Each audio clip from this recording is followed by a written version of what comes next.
ಆತ್ಮೀಯರೇ, ಈ ವಿಡಿಯೋ ನೋಡಿ. ಒಬ್ಬ ವ್ಯಕ್ತಿ ಸ್ಕೂಟರ್ನಲ್ಲಿ ತಲೆಗೆ ಹೆಲ್ಮೆಟ್ ಅನ್ನು ಹಾಕದೆ ಮೊಬೈಲ್ ಫೋನನ್ನು ಹಿಡ್ಕೊಂಡು ಮಾತನಾಡುತ್ತಾ ವಾಹನವನ್ನು ಚಾಲನೆ ಮಾಡ್ತಾ ಇದ್ದಾನೆ. ರಸ್ತೆ ತುಂಬ ವಾಹನಗಳು, ರಸ್ತೆ ತುಂಬ ಗುಂಡಿ. ಈ ಒಂದು ದುಸ್ಥಿತಿಯಲ್ಲಿರುವ ರಸ್ತೆಯಲ್ಲಿ, ವಾಹನಗಳು ತುಂಬಿರುವ ಈ ರಸ್ತೆಯಲ್ಲಿ ಹೆಲ್ಮೆಟ್ ಅನ್ನು ಹಾಕದೆ ಕೈಯಲ್ಲಿ ಮೊಬೈಲ್ ಫೋನನ್ನು ಹಿಡಿದು ಹಳ್ಳ ತುಂಬಿದ ರಸ್ತೆಯಲ್ಲಿ ಸಾಗ್ತಾ ಇದ್ದಾನೆ.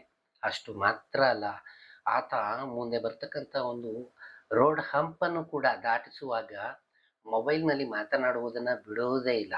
ಆತನಿಗೆ ತನ್ನ ಪ್ರಾಣದ ಬಗ್ಗೆ ಯಾವುದೇ ಆಸಕ್ತಿ ಇಲ್ಲ. ಮುಂದೆ ನೋಡಿ, ಎದುರಿಗೆ ಬರ್ತಾ ಇರ್ತಕ್ಕಂಥ ವಾಹನವನ್ನು ಲೆಕ್ಕಿಸದೆ ಅಷ್ಟು ದೊಡ್ಡ ಲೋರಿಗೆ ಅವನು ಮೊಬೈಲ್ ಫೋನ್ನಲ್ಲಿ ಮಾತನಾಡ್ತಾನೆ ಆ ವಾಹನವನ್ನು ಹಿಂದೆ ಹಾಕುವ ಪ್ರಯತ್ನ ಮಾಡ್ತಾನೆ. ಇದರಿಂದ ಆಗ್ತಕ್ಕಂಥ ಅಪಘಾತಕ್ಕೆ ಯಾರು ಹೊಣೆ? ಇದು ಒಂದು ಕಡೆ ಆದರೆ, ಹೆಲ್ಮೆಟ್ ಇದ್ರೂ ಕೂಡ ಅದನ್ನು ತಲೆಗೆ ಹಾಕೊಳ್ಳದೆ ಇರ್ತಕ್ಕಂಥ ಯುವಕರು, ಇನ್ನೊಂದು ಕಡೆ ಬೆಲೆ ಬಾಳುವ ಸೀರೆ ಉಟ್ಟಿರ್ತಕ್ಕಂಥ ಮಹಿಳೆ ಹೆಲ್ಮೆಟ್ ಅನ್ನ ಹಾಕಿಲ್ಲ, ಮತ್ತೆ ಯುವಕರು ಹೆಲ್ಮೆಟ್ ಅನ್ನ ಹಾಕಿಲ್ಲ.